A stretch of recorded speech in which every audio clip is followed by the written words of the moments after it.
Presidente, dunque, allora un nuovo futuro per Autovie Venete, il cronoprogramma, ricordiamo, di questi nuovi progetti in corso. I nuovi progetti che verranno attivati con la firma che oggi stiamo facendo di questo nuovo finanziamento riguarderanno sostanzialmente il primo stralcio del secondo lotto, che è quello che va da Alvisopoli a Portogruaro e che pensiamo di bandirlo entro l'anno per un inizio dei lavori nel 2018 e una loro conclusione ragionevolmente entro il 2021. Il nostro obiettivo era quello di realizzare la terza corsia nel tratto più critico, che è quello che va da Portogruaro a Palmanova. Con questo finanziamento assicuriamo la copertura del primo stralcio del secondo lotto, che è proprio quello che mancava per chiudere questo tratto. In realtà poi con questo finanziamento riusciremo a fare ancora delle altre cose, vale a dire il secondo sublotto del quarto lotto, che è quello che va dal nodo di Palmanova al casello di Palmanova, e poi tutta una serie di attività preliminari in territorio veneto che vanno da Portogruaro a San Donà, tipo gli espropri, le barriere antirumore, il cavalcavia e tutte le interferenze. Per cui nel 2021, quando sarà terminata la tratta Portogruaro-Palmanova, si potrà iniziare anche il completamento dell'intera tratta. Un nuovo futuro si apre per Autovie Venete, la New Co, ricordiamo, quindi tra poco insomma, ci sarà una nuova vita. La scadenza della concessione ormai è notoria, che è al 31 marzo del 2017, quindi sia il Ministero che gli azionisti hanno firmato un protocollo all'inizio del 2016 che prevede proprio l'affidamento in house a una società interamente pubblica.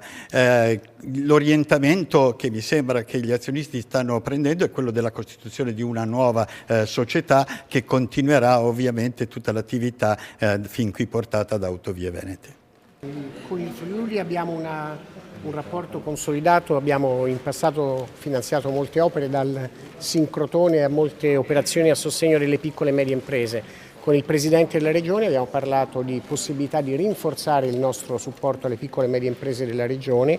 Vi ricordo che in passato abbiamo anche già lavorato con il Mediocredito, il Friuli Venezia Giulia, ma anche delle altre opere di rinnovamento urbano che riguardano il porto, diciamo, e l'area vicina. E quindi come tutti i rapporti con le regioni, in questo caso diciamo, siamo molto soddisfatti perché abbiamo una regione che lavora bene e quindi abbiamo la possibilità di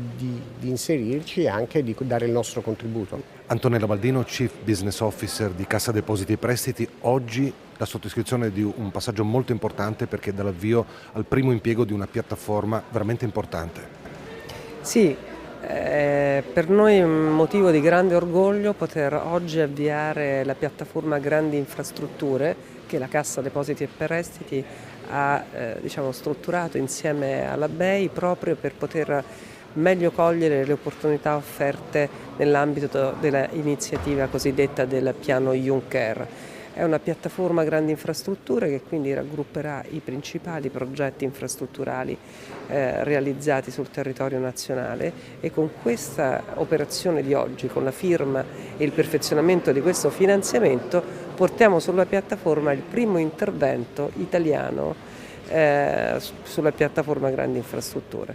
Quindi è con estrema soddisfazione che oggi non solo abbiamo partecipato a questa iniziativa di finalizzazione di un'operazione che ci rende orgogliosi, nel senso che riteniamo questa infrastruttura realmente strategica non solo per il territorio del regionale, ma proprio in un'ottica di integrazione europea, essendo una infrastruttura che ha una valenza europea, e l'integrazione europea, la coesione europea si realizza proprio anche grazie a opere come queste. E riteniamo inoltre che sia veramente un esempio, e per questo siamo particolarmente lieti di portarlo sulla piattaforma Grandi Infrastrutture del piano Juncker, per altre iniziative che potranno essere realizzate in Italia congiuntamente da Cassa assieme alla BEI.